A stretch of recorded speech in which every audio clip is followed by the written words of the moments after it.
Mari kita fokus sekarang kepada firman Allah. Bapak Ibu, saudara yang dikasihi Tuhan, jangan kesempatan yang baik ini kita sia-siakan, sehingga kita pulang hanya menerima sukacita karena puji-pujian yang sudah kita lakukan, tetapi biarlah Tuhan melengkapi berkat itu sepenuhnya dalam kehidupan kita dalam ibadah ini, yaitu firman Allah yang memberikan kepada kita kekuatan dalam pengiringan kita. Kalau saudara lihat di layar LED, inilah tema khotbah, di mana dari start ini saudara seharusnya kita terus menjadi pengikut Yesus sampai nanti ini menjadi kenyataan bahwa gerejanya seperti Raja Wali yang disingkirkan oleh Tuhan. Nanti kita akan ke sana, kita akan memeriksai bagaimana ketika gereja yang sempurna bisa mungkin diperbaiki lebih ini lagi gaungnya. Bahwa kita ketika nanti disingkirkan ke padang gurun, kita digambarkan seperti ini. Tetapi kita bahas ini dari awal. Mari buka Alkitab saudara. Kalau tidak saudara lihat di layar LED, kitab Ulangan pasal yang ke-32 ayat 11 dan 12.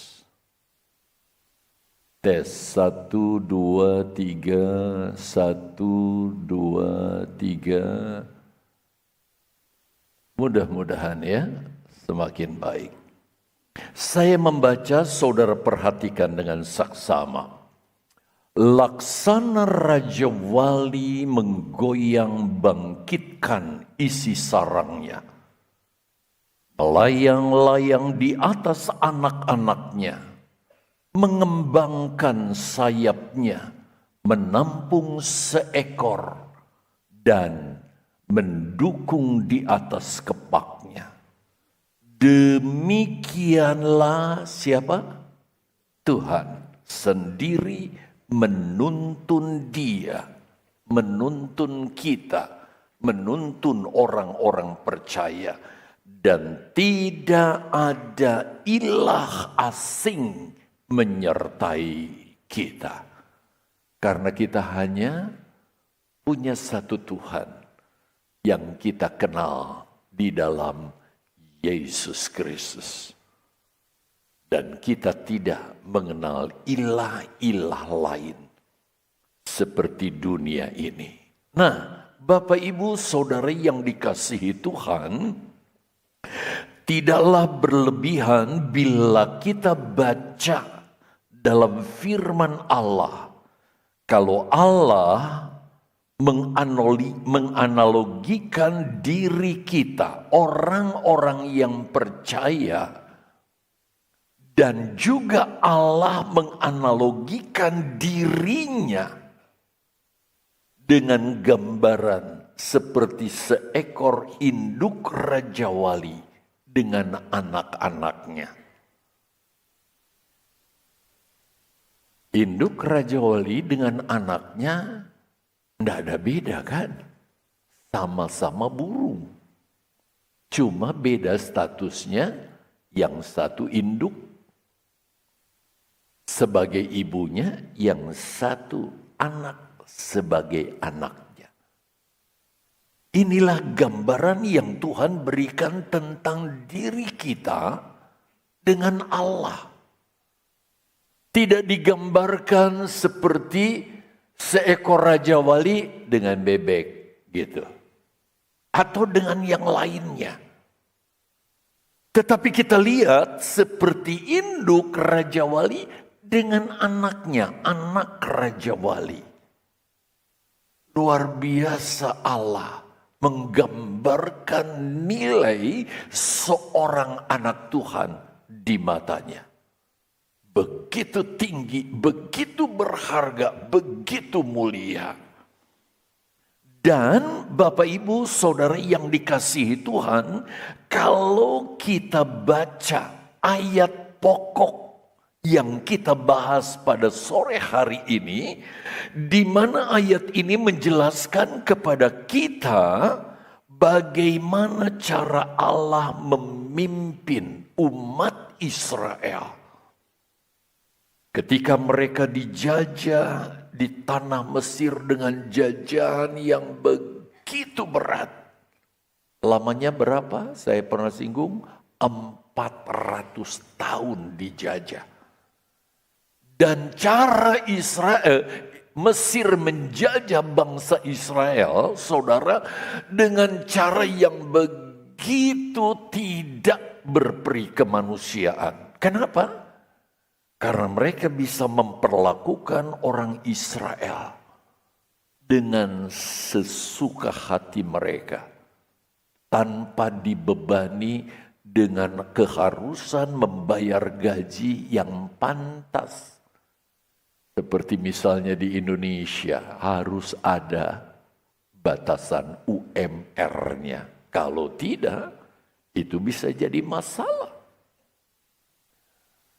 Tetapi kita melihat bagaimana ketika Allah membebaskan bangsa Israel dari jajahan Mesir, Allah gambarkan seperti seekor induk Raja Wali. Allah gambarkan dirinya. Dan bangsa Israel seperti anaknya yang digendongannya diterbangkan begitu rupa dari tanah Mesir sampai ke tanah perjanjian, yaitu tanah Kanaan. Begitu luar biasa, begitu indah. Dan perhatikan Bapak Ibu Saudara sekalian, begitu juga cara Allah melakukannya dalam memimpin gerejanya, yaitu saudara dan saya, sebagai orang-orang percaya di akhir zaman, menuju tanah perjanjian, bukan di muka bumi ini seperti bangsa Israel, tetapi ke dalam sorga yang kekal. Seperti seekor induk Raja Wali yang membawa anaknya terbang tinggi untuk ditempatkan di satu tempat yang begitu mulia. Nah, itulah sebabnya Allah yang sama yang kita kenal di dalam Tuhan Yesus Kristus, Ia begitu menginginkan agar kualitas pengiringan kita sebagai orang Kristen, apalagi di akhir zaman ini, di mana kedatangan Yesus sudah semakin dekat. Bahkan bagi kita yang hidup di akhir zaman ini, kita adalah orang-orang yang punya peluang, saudara, untuk mengalami penggenapan di mana kita akan menjadi gereja yang disingkirkan ke padang gurun, sehingga bebas dari tangan antikris yang begitu kejam akan menguasai dunia ini. Sebaliknya, pada waktu Yesus datang kedua kali, kita benar-benar seperti Raja Wali yang naik terbang tinggi, dibawa ke angkasa menyongsong Yesus.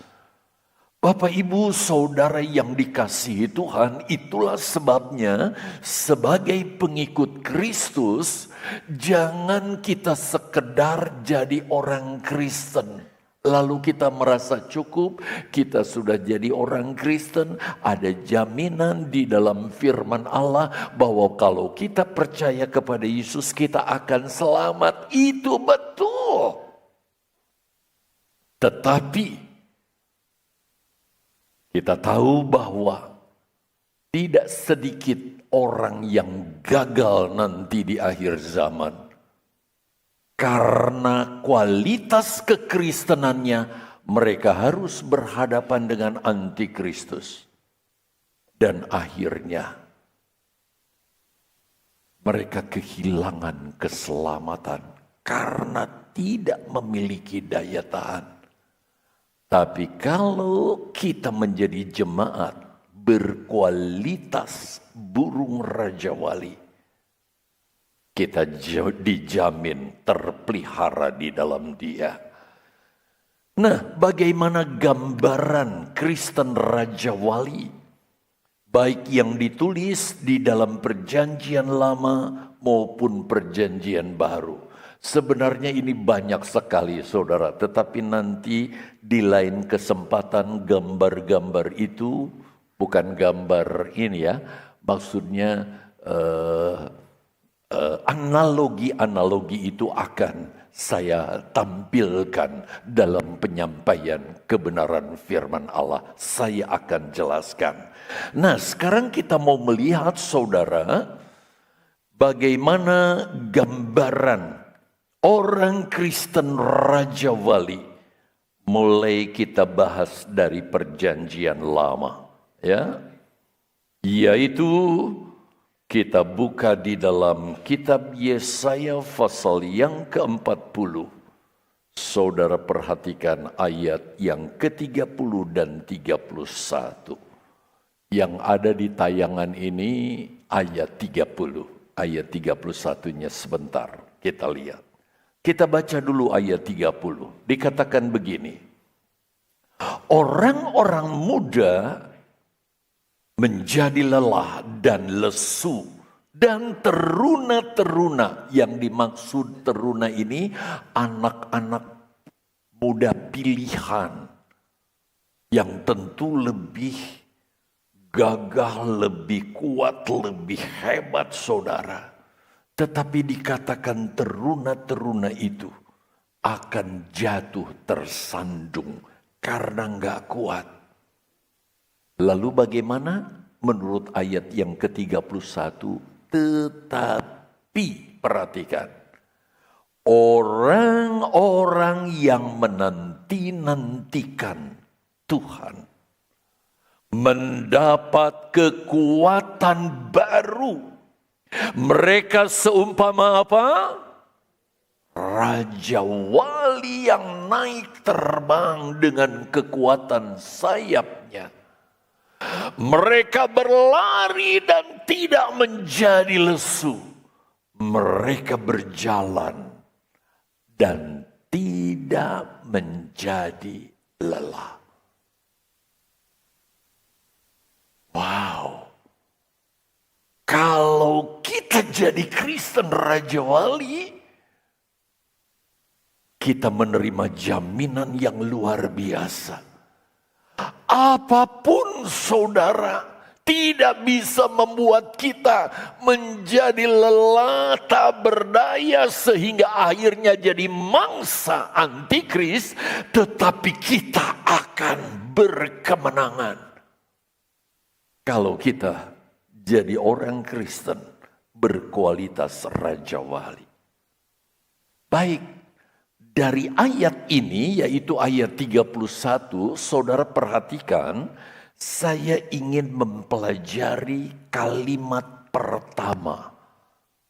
Untuk kita pelajari lebih jauh, apa maknanya? Dikatakan orang-orang yang menanti-nantikan Tuhan, di ayat yang ke-30 ya, maaf, ayat yang ke-30. Orang-orang muda menjadi lelah dan lesu, dan teruna-teruna jatuh tersandung. Mari kita perhatikan kalimat ini. Kalimat ini seharusnya menyadarkan kita, mengingatkan kita. Apalagi sampai dijelaskan kepada saudara lewat khotbah ini. Bahwa kekuatan dan andalan, kemegahan, kemenangan orang Kristen Raja Wali bukan semata-mata bergantung kepada apa yang dimilikinya secara materi.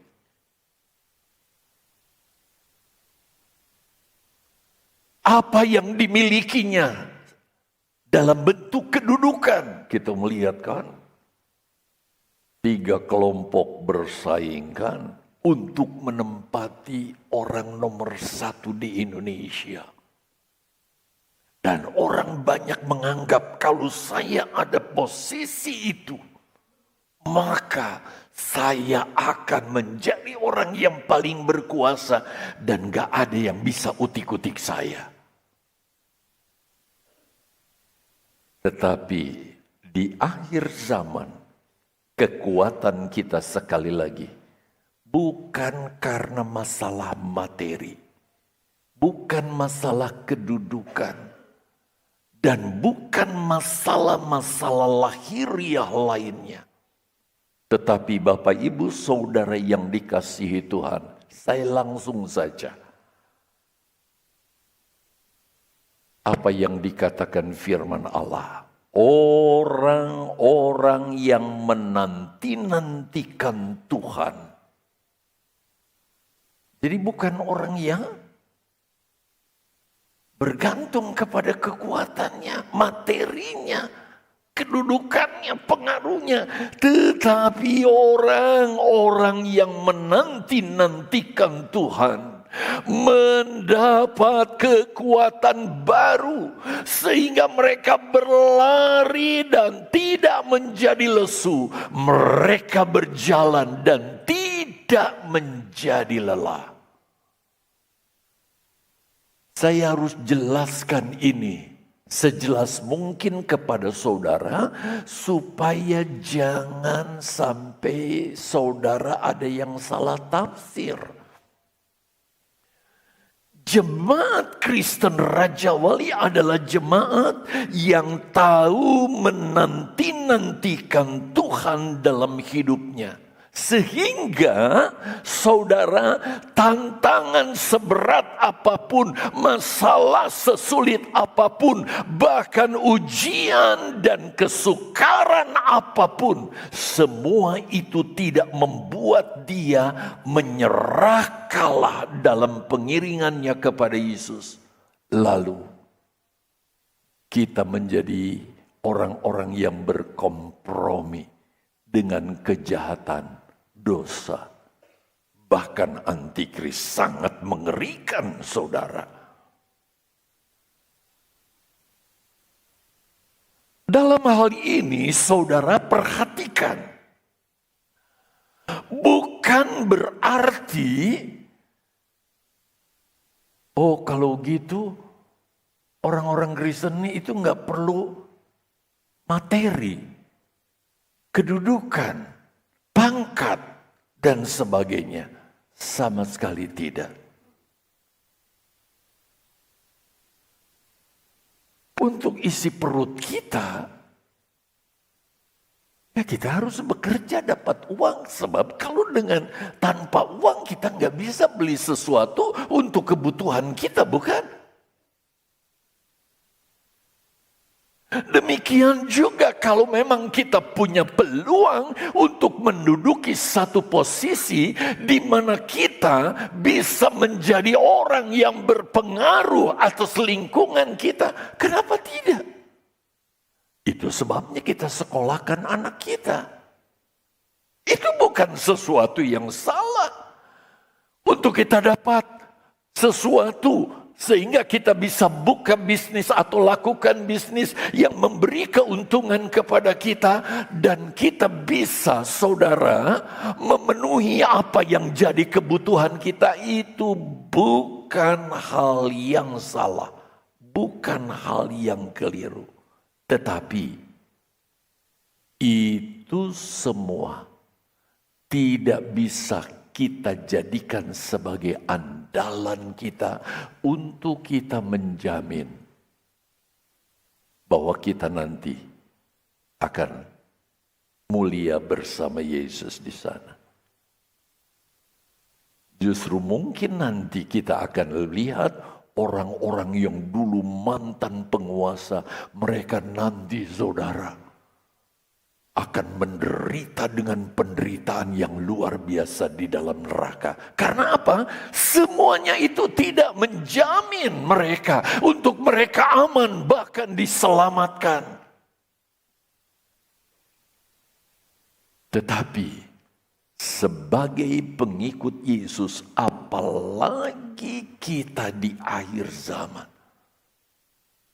selain kita masih memungkinkan untuk mendapatkan apa yang menjadi kebutuhan bagi keperluan kita, saudara, kita juga harus melakukan apa yang dikatakan firman Allah, yaitu menanti-nantikan Tuhan. Saudara lihat catatannya.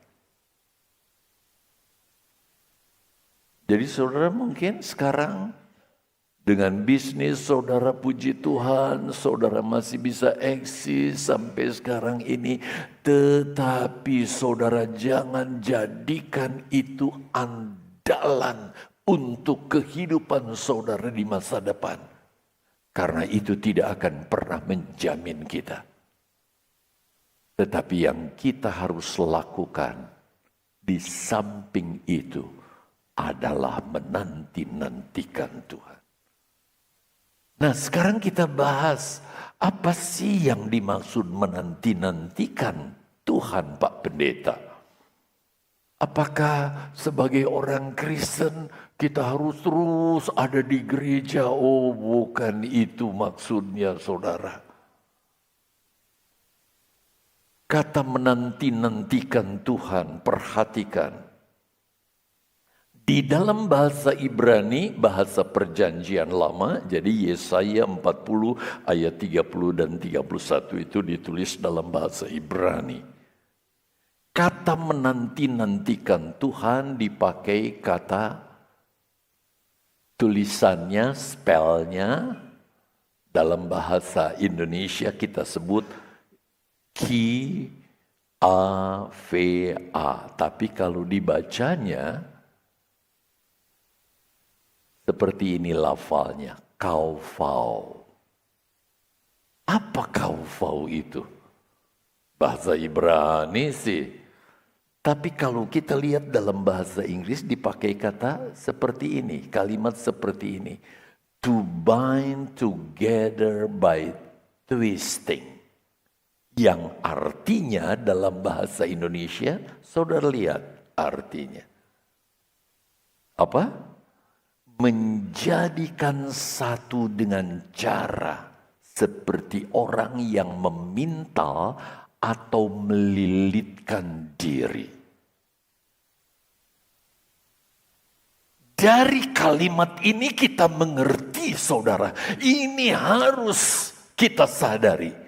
Jangan tersinggung, jangan salah pengertian. Siapapun kita, dengan kedudukan seperti apa, kekayaan seperti apa, saudara. Mungkin orang gambarkan untuk dapatkan uang hanya tinggal tek begini. Uang itu datang mengalir. Luar biasa. Tetapi Bapak Ibu Saudara yang dikasihi oleh Tuhan, kekayaan, kedudukan yang kita miliki itu tidak lebih seperti seutas benang. Baik bapak-bapak, ibu-ibu, kenalkan benang itu. Seutas benang, aduh. Gak punya kekuatan. Anak kecil juga. Tas putuskan, ya putus. Itulah keadaannya. Mungkin untuk sementara dia menjadi orang yang begitu berpengaruh, punya kuasa hebat, saudara. Tetapi sebenarnya rapuh. Jadi tanpa Yesus hidup kita ini, saudara, rapuh. Tak berdaya. berdaya, nggak ada apa-apanya. Tetapi kalau kita yang rapuh dan tak berdaya ini,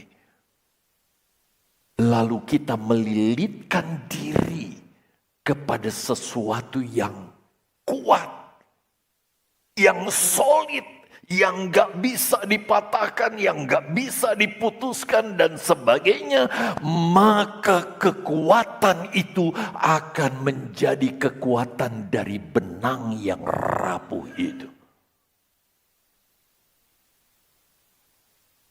Itu sebabnya Bapak Ibu Saudara, sehebat apapun posisi kita sekarang, jangan pernah lalai untuk kita melilitkan diri kita kepada pribadi Yesus kita yang kuat itu. Kita melilitkan diri kita kepada Dia yang menguasai segala-galanya dan bisa melakukan apapun demi pembelaannya kepada kita. Caranya gimana?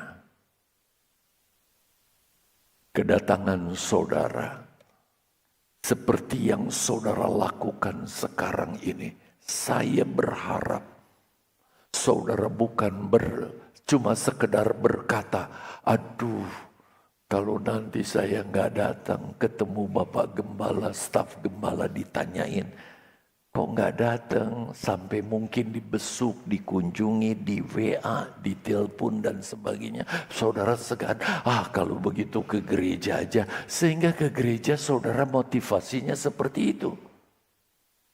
Maka kedatangan saudara beribadah gak ada gunanya. Tetapi biarlah kita sadar, saya datang sekarang ini beribadah karena saya sadar saya seutas benang yang rapuh, gak berdaya. Saya perlu Yesus. Dan di dalam ibadah yang kita lakukan, kita benar-benar seperti benang yang melekat kuat kepada besi yang solid.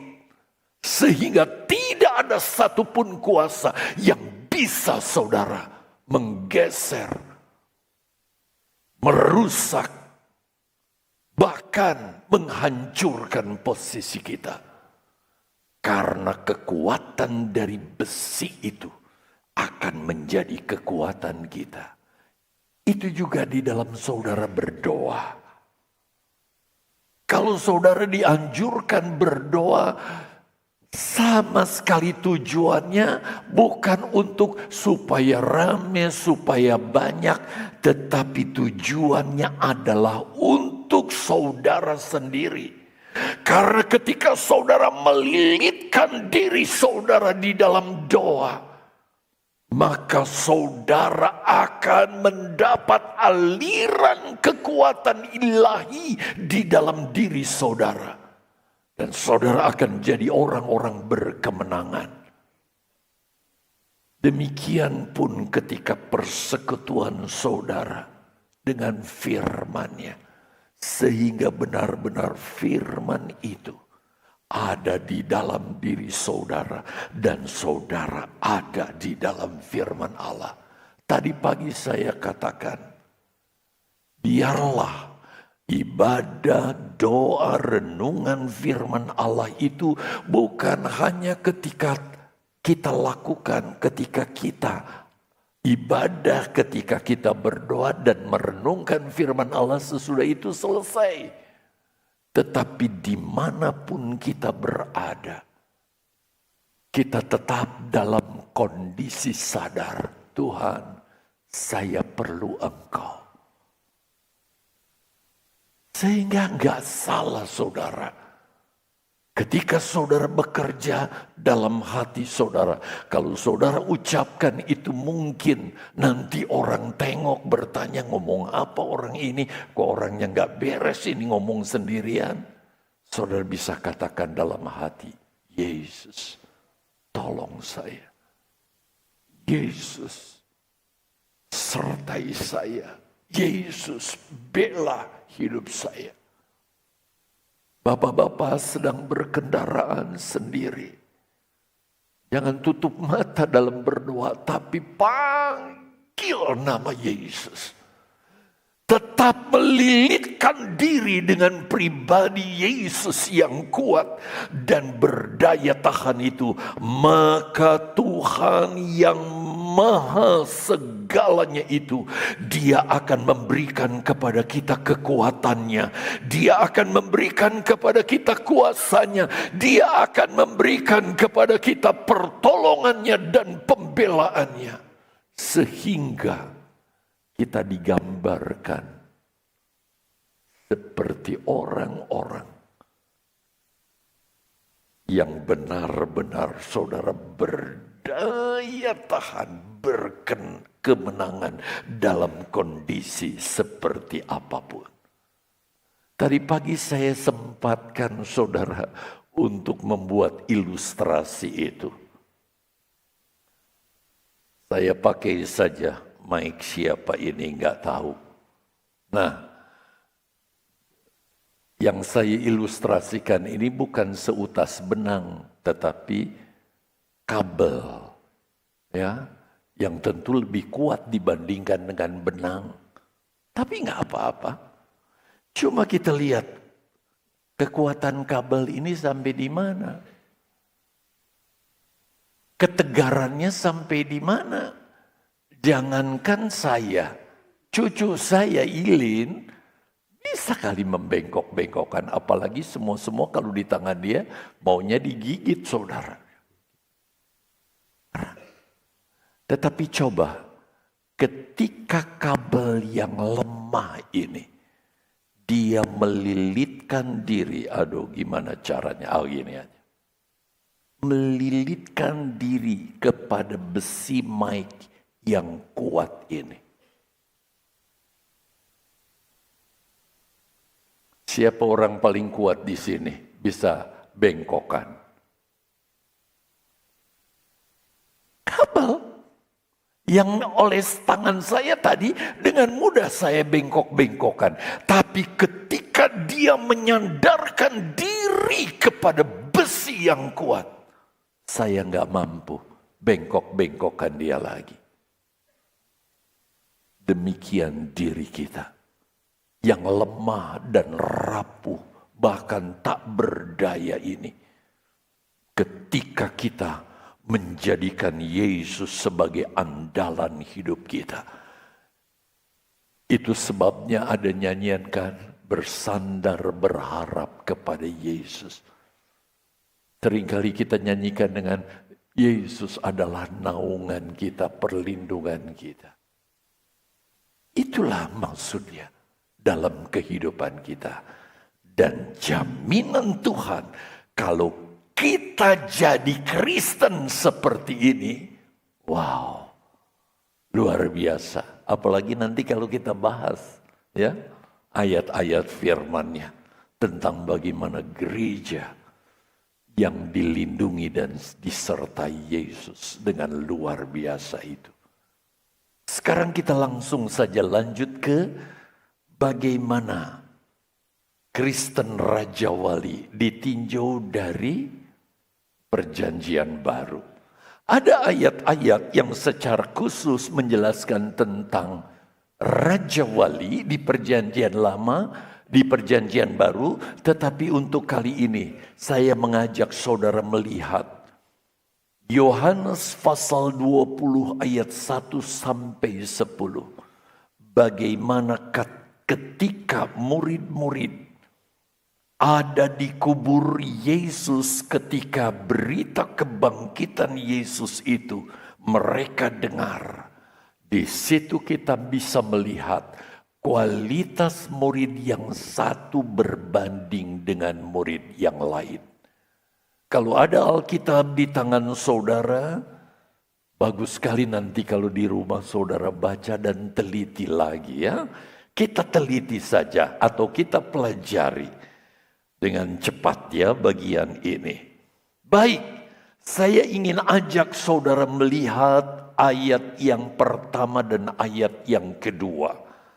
Saya tidak membaca lagi ayatnya, itu sebabnya saya berharap kalau Alkitab itu di tangan saudara dan saudara lihat Yohanes pasal 10 ayat pasal 10.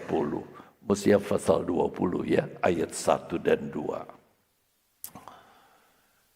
Saat itu diceritakan kalau saudara baca ayatnya, bagaimana Yohanes, dia memiliki rumah di daerah wilayah Yudea, saudara. Saat itu hari masih pagi, tetapi tiba-tiba rumahnya digedor oleh seorang wanita yang juga adalah murid Yesus bernama Maria. Bro Yohanes mungkin, Pak Yohanes kalau sekarang mungkin ya, saudara, begitu cara mereka memanggilnya begitu rupa. Tolong bangun kubur Yesus, ternyata sekarang sudah kosong. Karena Yesus dicuri orang itu menurut estimasinya, menurut pandangannya. Saat itu. Nah pada saat itu Bapak Ibu, ternyata Yohanes nggak sendirian. Petrus kebetulan bermalam di rumah Yohanes. Sehingga keduanya juga bangun saudara, lalu meresponi apa yang dikatakan oleh Maria. Yang adalah sama-sama murid Yesus itu. Coba kita pindah ke ayat yang ketiga. Mendengar berita itu, Yohanes dan Petrus cepat-cepat berlari menuju tempat di mana Yesus dikuburkan. Ya, jadi entah mungkin mereka enggak lagi mandi, paling cuci muka, mungkin saudara pakaian seadanya mereka kenakan. Dua-duanya Yohanes dan Petrus sama-sama berlari saudara. Dia enggak peduli lagi dengan Maria saudara. Ditinggalkan begitu rupa. Mungkin saja perjalanannya cukup jauh saudara. Dari tempat Yohanes sampai di mana Yesus dikuburkan. Karena kita tahu pada zaman dahulu kuburan itu posisinya harus di luar kota. Tidak boleh ada di dalam kota. Jadi mereka pergi ke sana begitu rupa. Kita lanjut ke ayat 4 dan 5. Karena Yohanes dia lebih muda dibandingkan dengan Petrus, Bapak Ibu Saudara yang dikasihi oleh Tuhan, sebab kita tahu ya dari semua murid Yesus yang paling muda adalah Yohanes. Maka dia berlari bisa lebih cepat dibandingkan Petrus. Saking antusiasnya ingin tahu apa yang terjadi di kuburan. Dia nggak peduli saudara yang kepada seniornya Petrus. Ditinggalnya Petrus. Sehingga Yohanes lebih dahulu tiba di kubur. Tapi sesampai di kubur dia tidak langsung masuk ke dalam kubur. Jangan salah pengertian kalau saya sebut masuk ke dalam kubur ya. Bukan berarti langsung terjun masuk ke dalam lubang kubur. Sebab kalau zaman dahulu kubur itu bentuknya goa saudara. Di dinding sebuah bukit dibuat goa, digali begitu rupa. Lalu dijadikan itu tempat menyimpan jenazah.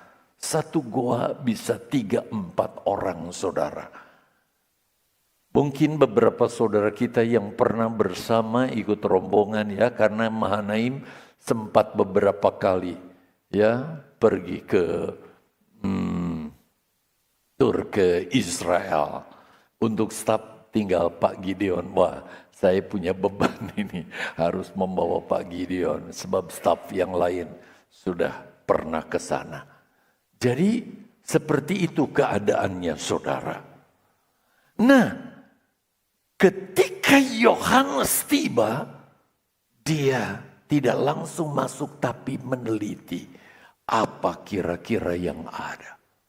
Dia lihat apa yang ada di luar kubur itu. Saudara mungkin masih ingat gambarannya, kuburnya ada di bawah ya, kita dari satu tempat di Getsemani, di daerah dekat, tidak jauh sih dengan Golgota itu ya. Bahkan kita melihat bukit Golgota yang bentuknya dari tengkorak itu bisa kelihatan dari tempat kita di mana kita ada di kubur. Ya. Jadi kita melihat keadaan itu. Yohanes meneliti. Coba kita pindah sekarang ke ayat berikutnya. Ayat 6 dan 7. Nah, Petrus pada akhirnya tiba juga saudara. Mungkin dengan menggeh-menggeh dia sampai ke situ. Tapi saking kepengen taunya. Petrus berbeda dengan Yohanes. Yohanes meneliti. Tapi Petrus langsung blus masuk ke dalam kubur. Dia langsung lihat apa yang terjadi di kubur. Tetapi dia nggak dapat apa-apa. Nggak dapat pengertian apa-apa. Walaupun dia lebih dahulu dibandingkan dengan Petrus. Dengan Yohanes masuk ke dalam kubur. Sekarang saudara perhatikan ayat yang ke-8. Setelah Yohanes mempelajari peristiwa yang terjadi. Hal-hal yang ada baik di luar kubur maupun di dalam kubur. Maka Yohanes dapat menyimpulkan bahwa Yesus tidak dicuri orang. Seperti yang diteriakan oleh Maria. Ayo bangun, kita ke kubur karena Yesus dicuri orang. Nggak ada jenazahnya di dalam kubur. Tapi mungkin Yohanes sambil senyum. Yesus tidak dicuri orang, tetapi dia bangkit dari kematian. Sekarang saya ingin rinci. Satu persatu dari 3 murid Yesus. Yang mana kira-kira murid yang kualitasnya adalah Kristen Raja Wali.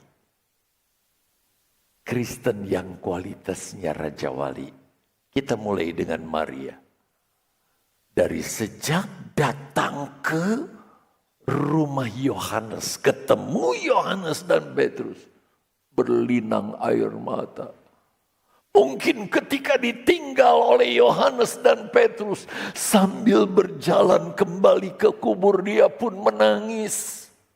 Bahkan ketika kedua saudara seimannya itu sedang menyelidiki, dia tetap menangis begitu rupa karena pengertiannya Yesus dicuri orang.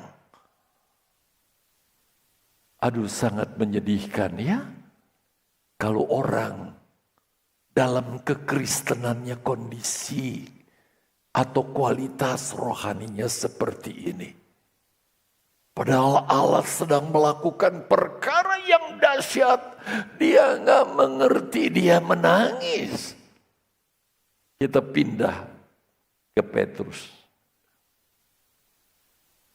Di ayat yang ke-7 firman Allah menjelaskan bahwa Petrus terlambat tiba di kubur dibanding dengan Yohanes.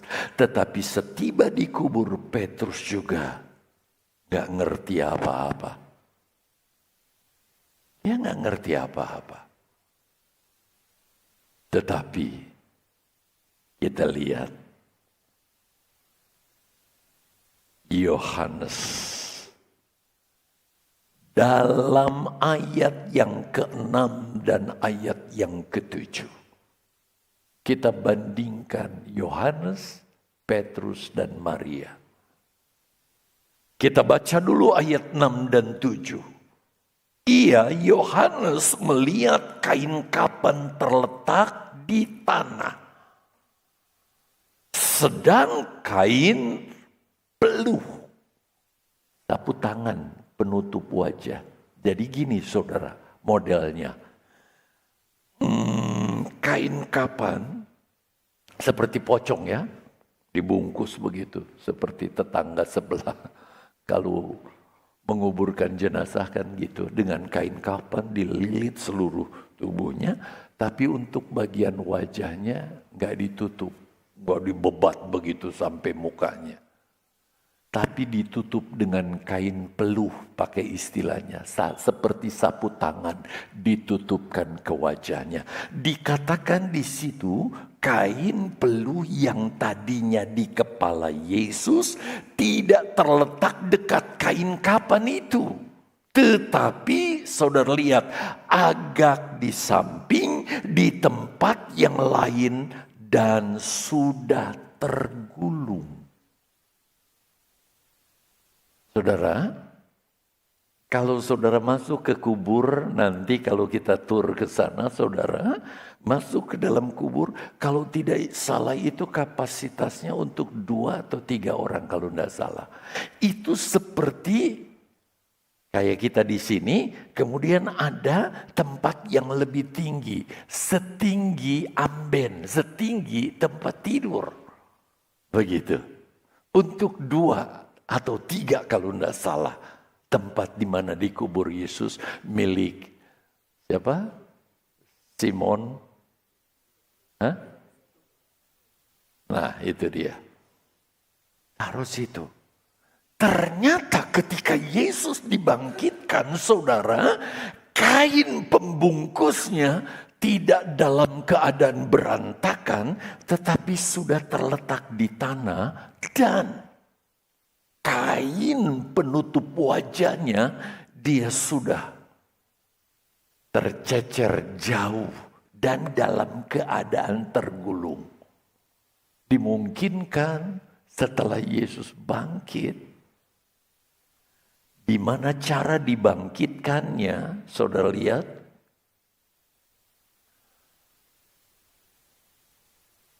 Cara dibangkitkannya adalah berbeda dengan ketika Lazarus dibangkitkan.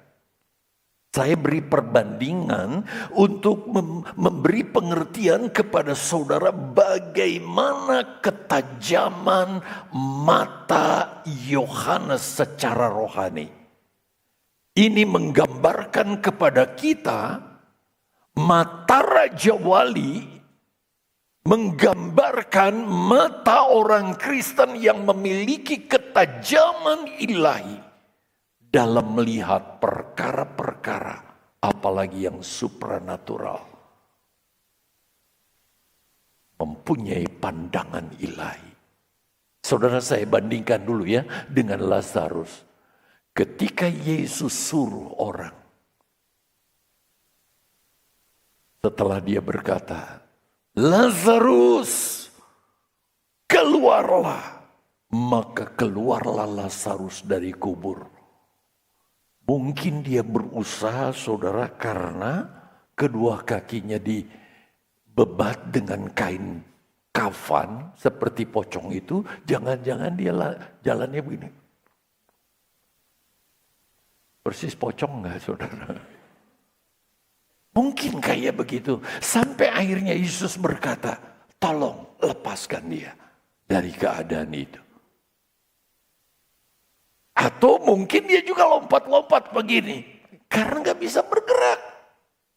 Tangan, kakinya diikat, dibungkus dengan kain kafan seperti itu.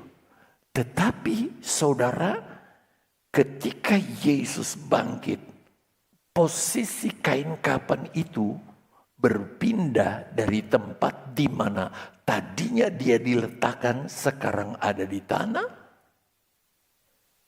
Dan kain kafan penutup wajahnya sudah bergeser di lain tempat dan sudah tergulung. Kira-kira saudara dapat gambaran Yesus dibangkitkan seperti apa? Seperti kupu-kupu yang keluar dari kepompongnya begitu rupa.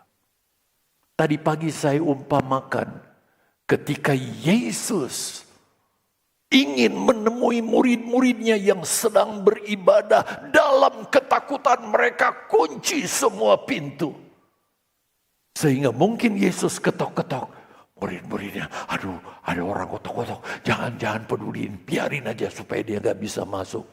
Tapi Yesus dengan tubuh kebangkitan itu, dia bisa lewati pintu itu begitu rupa. Demikian pun ketika dia bangkit, dia bisa melepaskan diri begitu rupa.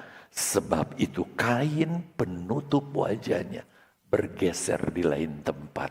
Jangan-jangan Yesus sempat menggulung itu dan menaruh kembali di tempat itu.